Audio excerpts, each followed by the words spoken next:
চেষ্টায় ছিলেন যে কিভাবে ডাকসুকে আটকানো যায়। আমরা প্রথম থেকে ডাকসুর পক্ষে ছিলাম। এই সব মিস মেসেজ, মিস ইনফরমেশন আচ্ছা, আমি চ্যালেঞ্জ করে বলতেছি, এখানে তো সকল ভোটাররা আছেন, আমি চ্যালেঞ্জ করে বলতেছি জাতীয়তাবাদী ছাত্র দল ওনারা 500-এরও অধিক সাংগঠনিক কমিটি দিয়েছেন সদস্যদেরকে নিয়ে।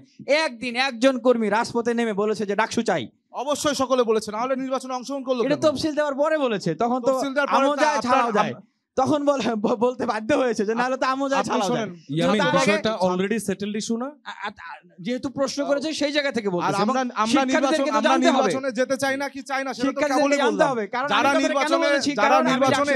যারা নির্বাচনে নিজের জনপ্রিয়তা, নিজের ভোট নিয়ে শঙ্কিত, তারাই বলছে এই নির্বাচনে বিভিন্ন ভোট ইঞ্জিনিয়ারিং হবে এবং শিক্ষার্থীদের ভিতর তারা একটা ভয় ভীতি সঞ্চার তৈরি করতে চায়। আসলে দেখুন, প্রথমে একটু বলি যে কিছুক্ষণ আগে বিনিয়ামিন মোল্লা বললেন যে ব্যালট বিপ্লব বা ভূমিধস বিজয়ের কথা বললেন। ভূমিধস বিজয় বা ব্যালট বিপ্লব হলে একটি নির্দিষ্ট দলের হবে, সেটা শিক্ষার্থীদের হবে না।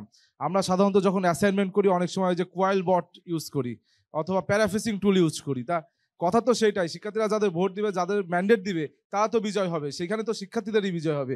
তো ভাই সবসময় প্যারাফেসিংটা খুব ভালো করে, ভালো লাগে। আর একটা বিষয় হচ্ছে, দেখুন আমরা প্রথম থেকেই প্রত্যেকে বলেছি, এখানে যারা আলোচক আছে প্রত্যেকে বলেছি যে এই নির্বাচনে আমাদের কিন্তু বিভিন্নভাবে প্রতিবন্ধকতা তৈরি করা হচ্ছে। কিন্তু আমি আমার আলোচকদের কাছে একটি প্রশ্ন রাখতে চাই, আমরা এত পরিমাণ সংশয় রেখে, শঙ্কা রেখে তাহলে কেন এই নির্বাচনের পক্ষে থাকছি? কারণ আপনাদের কাছে যদি মনেই হয় এই নির্বাচনের একটি আনুষ্ঠানিকতা, এই নির্বাচনে ইঞ্জিনিয়ারিং হতে পারে, তাহলে আমরা কেন একসাথে প্রতিবাদ করলাম না? এটা আমার একটা প্রশ্ন তাদের কাছে। আর নির্বাচন, আমি বলতে চাই আর একদিন পর নির্বাচন, বা 8 তারিখের পরেই পরশুদিন নির্বাচন। সুতরাং নির্বাচনের পূর্বে নির্বাচনে যদি আমরা যাই, নির্বাচনে যদি অংশগ্রহণ করতে হয়, আর শিক্ষার্থীদের ভিতরে আমাদের সংখ্যা তৈরি করা উচিত নয়। কেননা শিক্ষার্থীরা ইতোমধ্যে একটি উৎসবমুখর পরিবেশে রয়েছে। আমরাও শুনছি যে বিভিন্ন ধরনের নেগোসিয়েশন চলছে, আবার আমরা প্রকাশ্যে দেখতে পাচ্ছি বিভিন্ন উপদেষ্টারা একটি নির্ধারিত দলের ভিপি প্রার্থীকে কিন্তু প্রায়োরিটাইজ দিচ্ছে। রাষ্ট্রের সর্বোচ্চ জায়গা থেকে এই ইন্টারিম গভর্নমেন্টের একজন উপদেষ্টা, আপনারা সকলে দেখেছেন, একজন প্রার্থীর পক্ষে কিন্তু প্রচারে নেমেছে। আপনারা দেখেছেন না ভাই? অবশ্যই দেখেছেন।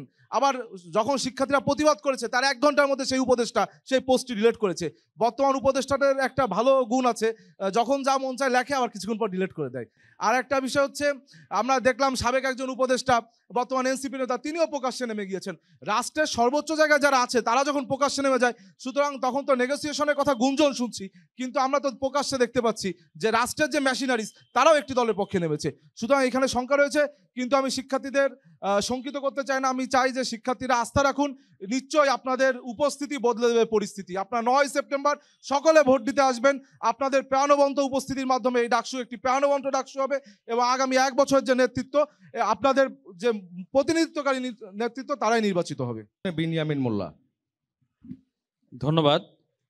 প্রথমেই যেটা বলতে চাই যে ডাকসু নির্বাচনটাকে শুধুমাত্র একটা নির্বাচনের দৃষ্টিভঙ্গি থেকে দেখলে হবে না।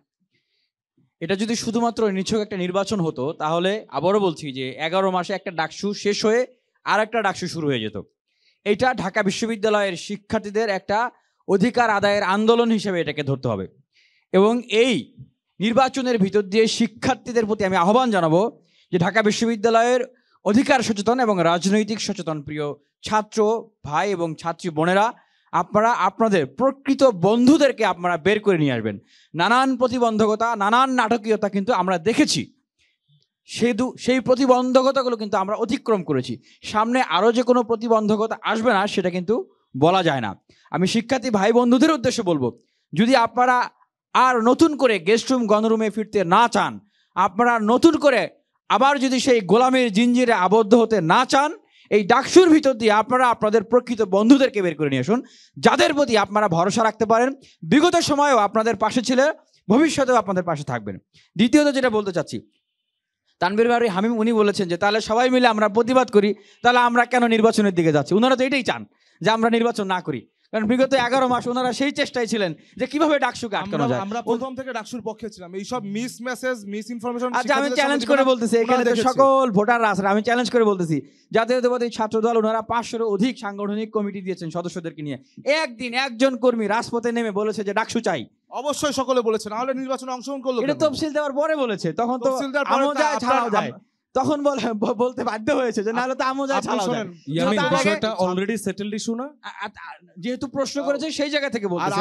আমরা নির্বাচনে যেতে চাই না কি চাই না সেটা তো কেবলই বলতে হবে। যারা নির্বাচনে জি। যারা আমাকে নির্বাচনে বল- নিজের জনপ্রিয়তা নিজের ভোট নিয়ে শঙ্কিত তারাই বলছে এই নির্বাচনে বিভিন্ন ভোট ইঞ্জিনিয়ারিং হবে এবং শিক্ষার্থীদের ভিতর তারা একটা ভয় ভীতি সঞ্চার তৈরি করতে না চাচ্ছে। আচ্ছা, এটা আমি এখানে কিন্তু উনি কথা আবার বলার সময় ইয়ামিনের কথা কাছে বলিনি। যাই। হ্যাঁ, আমি ইয়ামিন। বারবার এই কথাটা কেন বলি, কারণ এই ডাকসুর জন্য আমরণ অনশন করেছিলাম, ফাইট করেছি, শিক্ষার্থীরা সাথে ছিলেন, এখানকার অনেকেও সেখানে ছিলেন, কিন্তু ছাত্রদলের কোনো ভাইদেরকে দেখি নাই আইসা সংহতি পর্যন্ত জানাইছে, অথবা ওনারা আলাদাভাবে কোনো কর্মসূচি করেছে।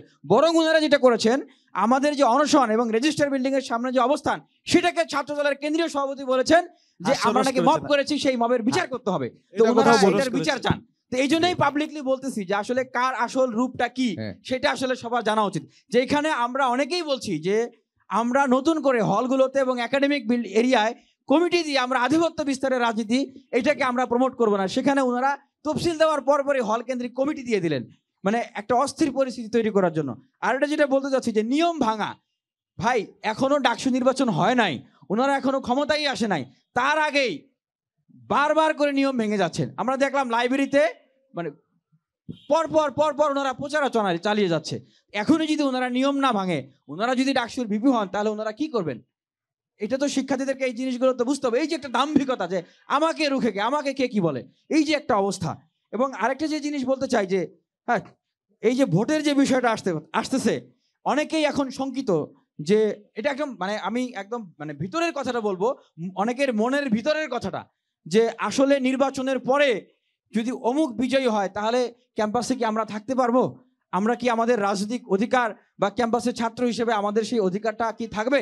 অনেকের ভিতরে এই সংখ্যাটা কাজ করতেছে, কারণ বিগত সময়ের যে সহাবস্থানের কালচারটা ছিল না, এবং এই অভ্যুত্থান পরবর্তী 11 মাসের যে পরিস্থিতি, এই বিষয়গুলো কিন্তু অনেকের ভিতরে এই চিন্তাটা করতে। সেই জায়গা থেকে বলতে পারি যে আমাদেরকে যদি মনোনীত করে, তাহলে আমরা ডান বা মধ্যমপন্থী আদর্শ বা ঢাকা বিশ্ববিদ্যালয়ের শিক্ষার্থী যে যেই চিন্তাকেই লালন করেন, ধারণাকেই লালন করেন, অ্যাজ অ্যান স্টুডেন্ট হিসেবে আমাদের পরিচয় হবে উনি একজন ছাত্র, উনি একজন শিক্ষার্থী। আমরা সেভাবে করেই সবাইকে ট্রিট করতে চাই। আর শিক্ষার্থীদের উদ্দেশ্যে বলবো যে এটা নির্বাচন না, এটা একটা আন্দোলন। আপনাদেরকে অবশ্যই 9ই সেপ্টেম্বর আহ্বান করব, আপনারা ভোট দিতে আসবেন। যে কোনো ধরনের অন্যায় বা প্রহসন অথবা ষড়যন্ত্র যদি করার প্রচেষ্টা করা হয় ফার্দার, আপনারা প্রতিবাদ করবেন, আপনাদের প্রকৃত বন্ধুদেরকে বিজয়ী করে নিয়ে আসবেন। যারা এখানে কথা বলেছেন, অনেকের কথাই কিন্তু সেই জিনিসটা বের হয়ে এসছে, এবং অতীতের কার্যক্রমগুলো থেকেও কিন্তু আপনারা দেখেছেন যে সূক্ষ্ম ম্যানিপুলেশন। মনে করেন এখানে 3টা রাস্তা আছে, এই 3টা রাস্তা দিয়ে গেলে আপনি 3 জন প্রার্থীর কাছে যেতে পারবেন। একটা রাস্তায় ময়লা দুর্গন্ধ, আর একটা রাস্তায় কাদা বা কাটা ফেলে রাখা হয়েছে, আর একটা রাস্তা সুন্দর করে পিচ ঢালা করে দেওয়া হয়েছে। কোন রাস্তা দিয়ে আপনি যাবেন? স্বাভাবিকভাবেই যেটা কিন্তু সুন্দর সেটা দিয়ে যাবেন। এই ধরনের অনেক প্ল্যান প্রোগ্রাম ছিল। আমরা মনে করি যে সেই প্ল্যান প্রোগ্রাম, সেই প্রতিবন্ধকতাগুলো শিক্ষার্থীরা অতিক্রম করবেন, সেই বিশ্বাস শিক্ষার্থীদের বিনিয়ামিন প্রতি মোল্লাকে আমাদের আছে। ধন্যবাদ।